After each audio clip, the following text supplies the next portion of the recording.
یہ دنیا برتنے کی چیز ہے، آؤ تم ضرور رہو یہاں پہ، مگر اسے اہمیت نہ دو، اس سے محبت نہ کرو۔ اب دیکھیں تو نبی کریم علیہ الصلوۃ والسلام کے فرمان مبارک سے پتہ چلتا ہے کہ مردار بکری سے زیادہ ذلیل ہے یہ دنیا۔ آپ غور کریں تو مردار جانور وہ ہوتا ہے جس سے تعفن اور بدبو اٹھتی ہے، جس کو دیکھنا بھی کوئی پسند نہیں کرتا، وہاں سے گزرنا کوئی پسند نہیں کرتا، تو گویا یہ دنیا اس سے بھی کہیں زیادہ بدبودار ہے، تعفن زدہ ہے، اس سے بچنے کی کوشش کرو۔ پھر ایک حدیث مبارکہ کا مفہوم یہ ہے کہ اگر اللہ کے نزدیک یہ مچھر کے پر کے برابر بھی اس کی کوئی اہمیت ہوتی تو کافر کو اس میں سے ایک گھونٹ پانی نہ ملتا۔ اب آپ غور کریں تو مچھر کتنی ادنا سی مخلوق ہے، اور پھر اس کے پر سے تشبیہ دیتے ہوئے فرمایا کہ پر جتنی بھی اس کی اہمیت نہیں ہے۔ تو ایک کانسیپٹ جو کلیئر ہو جاتا ہے وہ یہ کہ دنیا حقیر ہے، اس سے اپنے سر پہ، اپنے دماغ پہ، اپنے دل پہ سوار مت ہونے دو، اس کی کوئی ویلیو، کوئی اہمیت نہیں ہے۔ یہ ظاہری بڑی سج کے رہتی ہے، آرائشیں ہیں اس کی، مگر حقیقت میں اس کے اندر بلا پوشیدہ ہے۔ اللہ اکبر۔ تو اس سے آگاہ رہو۔ دوسرا جو کانسیپٹ ملتا ہے وہ یہ کہ دنیا فانی ہے، اس نے فنا ہو جانا ہے۔ دنیا کی چیزوں میں کیا آتا ہے دیکھیں، المال والبنون زینت الحیات الدنیا، مال ہے، بیٹے ہیں، یہ بڑے مرغوب ہے، بڑے اچھے لگتے ہیں، مگر یاد رکھو یہ دنیا ہی کی زینت ہے۔ کل من علیہا فان، ہر چیز نے فنا ہو جانا ہے۔ تو یہ عارضی ہے دنیا، اس نے ہمیشہ نہیں رہنا، جبکہ وہ آخرت کی زندگی دائمی زندگی ہے، ہمیشہ رہنے والی ہے۔ تو یہ کلیئر رہنا چاہیے۔ آپ نے یہ جس طرح سے آپ ماشاءاللہ سے وضاحت کری، میں چاہوں گی کہ دنیا کی جو محبت ہے اس میں مبتلا ہونے کے لیے حوالے سے اگر ہم عوامل یا اس کے اسباب کے تعلق سے بھی بات کریں تو کیا فرمائیں گی؟ جی ضرور، میں اس کے لاسٹ پوائنٹ آپ کو بتا دوں کہ اہل ایمان کے لیے دنیا آخرت کی کھیتی ہے، آج جو کچھ بوئیں گے وہی کاٹیں گے، کل وہ کاٹیں گے۔ اس لیے دنیا میں ہی ہمیں نیکی کرنی ہے، وہ نیکی جس کا پھل ہمیں آگے جا کے ملے گا۔ آپ نے اسباب کی بات کی کہ دنیا کی محبت میں جو مبتلا کرتے ہیں، اس میں سب سے بڑا سبب آتا ہے شیطان کا۔ اللہ رب العزت نے فرما دیا وَلَا تَتَّبِعُوا خُطُوَاتِ الشَّيْطَانِ إِنَّهُ لَكُمْ عَدُوٌّ مُّبِينٌ، یہ تمہارا کھلا دشمن ہے۔ تو شیطان چاہتا ہے کہ اللہ سے دور ہو جائے انسان، ایمان والے خاص طور پر دین سے دور ہو جائیں، آخرت کی نعمتوں سے محروم ہو جائے۔ جیسے اسے راندہ درگاہ کیا گیا، اسی طرح وہ انسانوں کو بھی، ایمان والوں کو بھی اللہ سے دور کر دے۔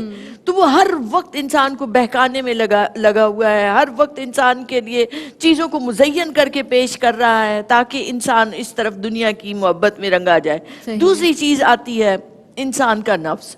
اللہ رب العزت نے فرمایا ان نفس امارہ، کہ ہر وقت برائی پر اکساتا رہتا ہے انسان کو۔ 13ویں پارے کا آغاز بھی اس سے ہوتا ہے، وہاں پہ یہ آیت مبارکہ ہے۔ تو کیا ہے کہ نفس انسان کو برائی کی طرف لے جاتا ہے، شیطان اندر آتا ہے، وسوسے ڈالتا ہے، خیال ڈالتا ہے، نفس اس کو مرغوب لگتے ہیں، اور نفس چونکہ دشمن ایسا ہے انسان کا جو انسان کے اندر ہی چھپا ہوا ہے۔ آپ دیکھیں تو باہر کے دشمن سے تو آپ لڑ لیتے ہیں، اندر کے دشمن سے لڑنا مشکل ہو جاتا ہے۔ نفس ایسی چیزوں کو پیش کرتا ہے، ان کی طرف راغب کرتا ہے۔ اب انسان کا کام یہ ہے کہ وہ نفس کی ان خواہشوں کو سمجھتے ہوئے ان سے بچنے کی کوشش کرے۔ پھر اس کے بعد ایک اور جو سبب آتا ہے وہ دنیا کی آرائش اور زیب و زینت ہے۔ اس پہ کلام بھی کریں گے اور سیرت کے تعلق سے بھی جانیں گے کہ دنیا کی کیا حقیقت ہے۔ خلفائے راشدین جو ہمارے اولیاء کاملین تھے، انہوں نے دنیا کو کس نظر سے دیکھا، اس پر بھی کلام کریں گے۔ ایک وقفے پر جانا ہے، حاضر ہوتے ہیں اس مختصر سے وقفے کے بعد۔ السلام علیکم ورحمۃ اللہ وبرکاتہ۔ ماہ رمضان اور خواتین میں آپ سب کا ایک مرتبہ پھر خیر مقدم ہے۔ جناب حب دنیا کے تعلق سے بات کی جا رہی ہے، اور سورہ کہف میں ہے کہ یہ دنیا بناؤ سنگار کر کے، مفہوم ہے کہ تمہارے سامنے کر دی گئی ہے تاکہ تمہیں آزمائیں کہ تم میں سے کون بہتر اعمال کرنے والے ہیں۔ آپا ہمارے ساتھ موجود ہیں، گفتگو جاری تھی۔ آپا میں نے ایک جگہ آپ کوئی پوائنٹ ارشاد فرما رہی تھی، وہیں سے آغاز کیجیے گا، اور ساتھ سیرت النبی کے تعلق سے صلی اللہ علیہ وسلم کہ دنیا کی کیا حقیقت تھی، اور خلفائے راشدین جو ہمارے اولیاء کاملین اور ان کے ساتھ ساتھ جو اللہ کے نیک بندے ہیں، دنیا کی حقیقت ان کے حوالے سے بھی کچھ گفتگو کیجیے گا۔ شکریہ زینب. اسباب پر بات ہو رہی تھی کہ دنیا کی محبت کیوں دلوں میں پائی جاتی ہے. کہ ایک تو شیطان، دوسرا نفس، تیسری دنیا کی آرائش اور زیبائش اچھی لگتی ہے، انسان کو مرغوب ہوتی ہے، اس لیے وہ اس کی طرف اٹریکٹ ہوتا ہے اور بھول جاتا ہے کہ یہ عارضی ہے اور حقیر چیز ہے. تو آپ نے بات کی سیرت النبی کے حوالے سے صلی اللہ علیہ وآلہ وسلم. دیکھیں زینب نبی کریم علیہ الصلوۃ والسلام کی ساری حیات مبارکہ اس بات کی گواہ ہے کہ آپ نے دنیا کو کبھی اہمیت نہیں دی اور تربیت بھی ایسی کی. صحابہ کی ابتدائے اسلام میں دیکھیں تو کفار مکہ نے ہر طرح کی پیشکش کی. آپ سرداری قبول کر لیں، بادشاہی لوگوں کو مرغوب ہوتی ہے، آپ کسی خوبصورت خاتون سے شادی کرنا چاہیں، مال و زر چاہیں. میرے آقا حضور اکرم صلی اللہ علیہ وآلہ وسلم ہر چیز ٹھکرا دی. اللہ رب العزت نے آپ کو دنیا کے خزانوں کی کنجیاں عطا کی. اگر آپ چاہتے فرمایا تو آپ کے لیے احد پہاڑ کو سونا بنا دیا جاتا، مگر آپ نے سادگی کو پسند فرمایا. آپ کے بارے میں آتا ہے کہ آپ زمین پر بیٹھ جاتے، زمین کو عزت دیتے. آپ کھانا کھاتے تو زمین پر دسترخوان بچھا کر کھانا کھاتے.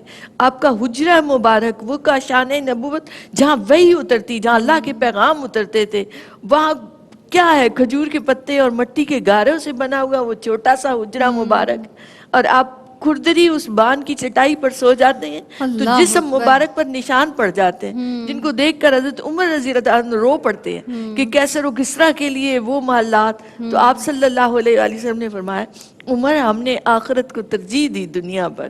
سبحان اللہ. پھر آپ نے بات کی خلفائے راشدین اور صحابہ کی.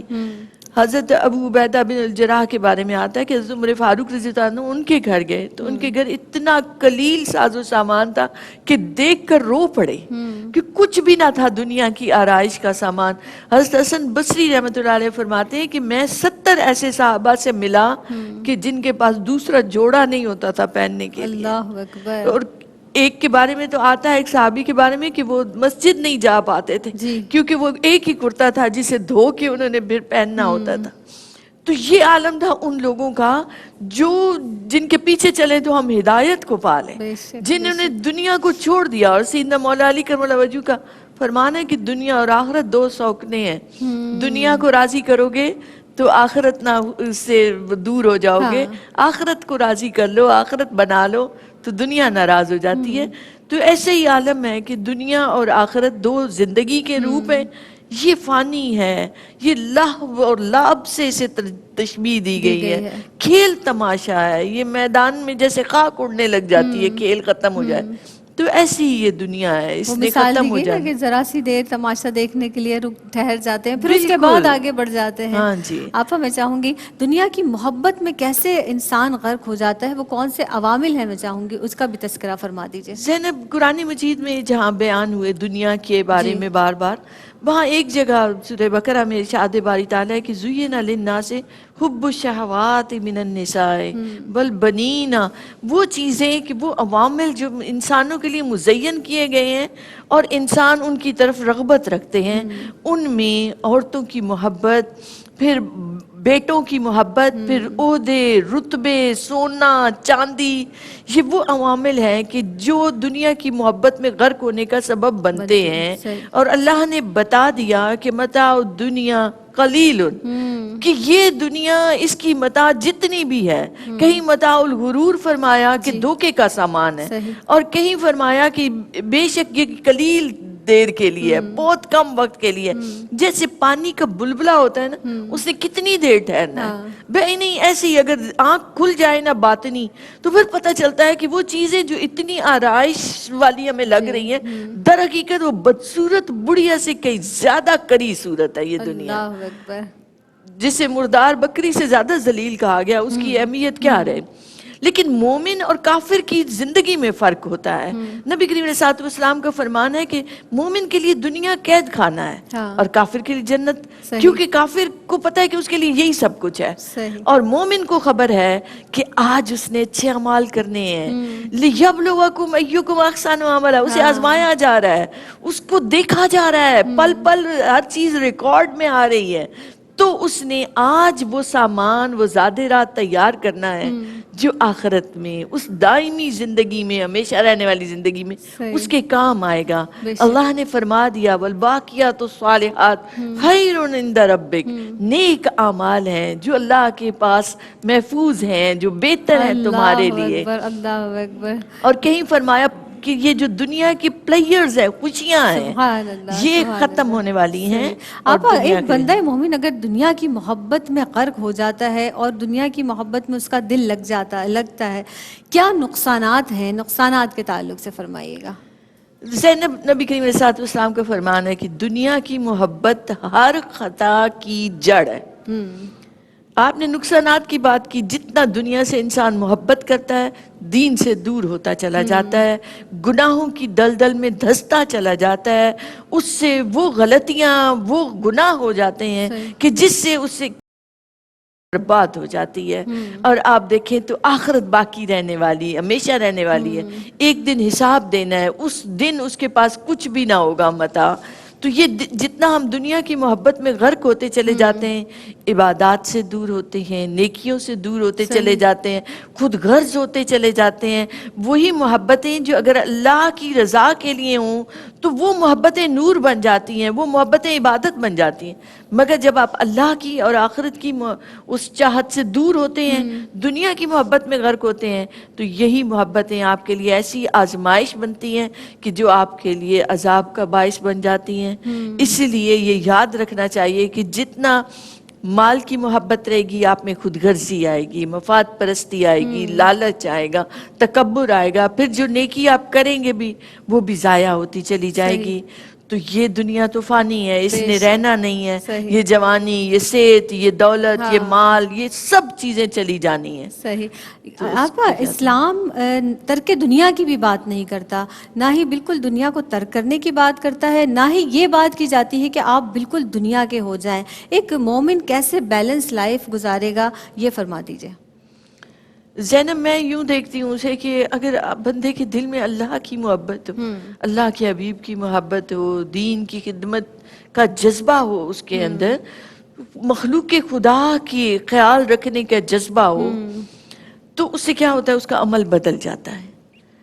جہاں دنیا کی محبت ہوگی وہاں لالچ ہوگا، اور جہاں دنیا کی محبت نہیں ہے وہاں وہ کام کر بھی رہا ہے تو اس کے کام کرنے کا مقصد اس رب کو راضی کرنا ہے، سبحان تو اللہ۔ عمل بدل گیا، توازن خود بخود آتا چلا جاتا ہے۔ اسلام حسن دیتا ہے، آپ کے معاشرتی تعلقات کو بامقصد بنا دیتا ہے، وہی بچوں کی محبت ہے، وہی گھر بار ہے، اس کے لیے سٹرگل ہے، وہی رزق حلال کی کوشش ہے، وہ دنیا میں کر رہا ہے، بازار جا رہا ہے، تجارت کر رہا ہے، مگر کیا ہے، مقصد کیا ہے، انا ارید وجہ کا، مولا تیری رضا چاہتا۔ تو آپ یقین کریں اس کا ہر عمل، وہ اس کی معیشت ہے، وہ اس کی معاشرت ہے، اس کی سیاست ہے، اس میں حسن اور توازن خود بخود آتا چلا جائے گا۔ نیتیں بہتر بنائیں، نیتوں میں حسن لائیں، فکر میں حسن لائیں۔